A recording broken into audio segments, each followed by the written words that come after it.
Assalamualaikum warahmatullahi wabarakatuh. Halo semuanya, selamat datang. Hari ini kita bakal bedah sesuatu yang jujur aja agak jarang dibahas di buku-buku sejarah standar. Kita kan sering banget ya dengar cerita epik tentang gemuruh pedang dan dentuman meriam. Tapi sadar nggak sih, penaklukan terbesar dalam sejarah Islam itu sebenarnya udah dimulai jauh sebelum pasukannya beneran turun ke medan perang. Nah, di ulasan kali ini kita mau bongkar rahasianya. Kita bakal lihat fase persiapan intelektual atau prakondisi yang super matang dari tokoh-tokoh legendaris Islam. Coba deh kalian pikirin pertanyaan ini. Apa sih kesamaan antara panglima tempur tangguh dari abad ke-7, seorang sultan jenius dari abad ke-15, dan taktik geopolitik di era modern sekarang? Jawabannya itu bukan di senjata mutakhir apa yang mereka pakai, teman-teman. Tapi ada pada gimana cara mereka ngumpulin informasi. Sejarah itu aslinya bukan cuma soal siapa yang paling kuat adu fisik di lapangan. Ini tuh lebih mirip film thriller soal spionase, pengumpulan intelligence, dan persiapan strategi yang benar-benar di luar nalar. Oke, kita masuk ke pembahasan pertama. Gimana sih sebenarnya strategi membaca pikiran lawan itu? Sebelum kita jalan-jalan ke masa lalu, ada satu fondasi krusial di setiap konflik yang harus banget kita pahami, yaitu asimetri informasi. Simpelnya gini, siapa yang pegang data lebih banyak soal lawannya, dialah yang bakal pegang kendali. Coba perhatiin kutipan ini. Orna Mizrahi, seorang peneliti senior dari Israel, pernah ngomong soal Hasan Nasrallah, pemimpin Hizbullah. Dia bilang, Nasrallah adalah musuh yang saya kenal. Saya merasa seolah-olah memahami logika dan strategi Hizbullah.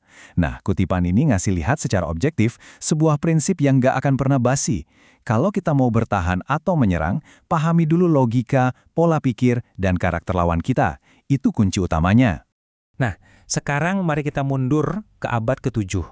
Kita bahas sosok Khalid bin Walid, tapi kita lihat fase magangnya nih. Kita semua pasti kenal Khalid bin Walid sebagai pedang Allah yang nggak pernah kalah.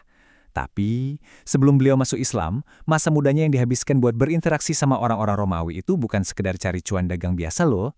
Itu ibaratnya magang strategi tingkat tinggi. Khalid ini kan dari Banu Makhzum, klan elit yang ngurusin logistik militernya Quraisy. Status ini bikin dia dapat karpet merah. Dia bukan pedagang biasa, dia itu diplomat dagang. Posisi ini bikin Khalid bebas berinteraksi dan ngobrol langsung sama gubernur perbatasan Romawi atau penguasa Ghasenid di Pasar Busra dan Damaskus. Di titik inilah operasi intelijen gratisan itu dimulai. Jadi sambil nawarin sutra atau rempah, matanya Khalid tuh kerja ekstra ngerekam semuanya. Dia lihat langsung gimana kakunya formasi infanteri kura-kura atau tes dudo khas Romawi. Dia memperhatiin betul sistem birokrasi dan logistik mereka yang kelihatannya rapi, tapi sebenarnya lamban banget. Dia bahkan hafal bentuk dan kemegahan benteng-benteng raksasa di Syam. Dan yang paling gila, dia bisa ngerasain adanya ketidakpuasan dari rakyat bawah terhadap pajak selangit yang dipatok Bizantium. Secara nggak sadar, dia udah memetakan titik-titik lemah sang raksasa ini dari dalam. Yang bikin takjub adalah gimana mindset sipilnya ini berevolusi jadi intuisi militer yang mematikan. Waktu masih berdagang di masa pra-Islam, dia pakai diplomasi yang sopan banget buat observasi. Tapi pas dia balik lagi ke sana beberapa tahun kemudian sebagai jenderal tempur muslim, wow, semua memori soal rute rahasia, letak mata air, sampai kelemahan formasi kaku Romawi tadi dieksploitasi abis-abisan pakai kavaleri ringan Arab yang super lincah. Penaklukan Syam itu bisa sukses karena secara mental, Khalid udah menaklukkannya di dalam kepalanya bertahun-tahun sebelumnya. Keren banget kan? Sekarang kita lompat jauh ke abad ke-15. Kita ketemu sama Sultan Muhammad Al-Fatih. Banyak dari kita mungkin cuma melabeli Al-Fatih semata-mata sebagai sang penakluk Konstantinopel. Tapi, tahu nggak, sejarawan modern itu sering nyebut beliau sebagai Sultan era Renaissance. Kenapa coba? Karena pertempuran terbesarnya itu justru terjadi di perpustakaan, lewat apa yang kita sebut spionase intelektual.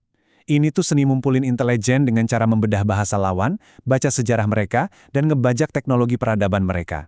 Al-Fatih sadar banget, tembok Theodosius itu udah nggak bisa ditembus selama 1000 tahun. Kalau cuma modal berani doang, ya jelas nggak akan cukup. Dia harus bisa melampaui level intelektual orang Eropa itu sendiri. Coba lihat kurikulum belajarnya sang sultan, asli ini luar biasa banget.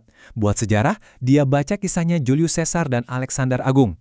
Buat geografi, dia minta sarjana Yunani nerjemahin peta Ptolemeus, biar dia bisa tahu pasti di mana letak kelemahan logistik musuh.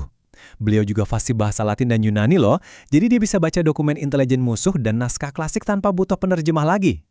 Teman-teman, ini bukan sekedar hobi baca buku ya, ini literally meretas jalan pikiran lawan di level paling atas.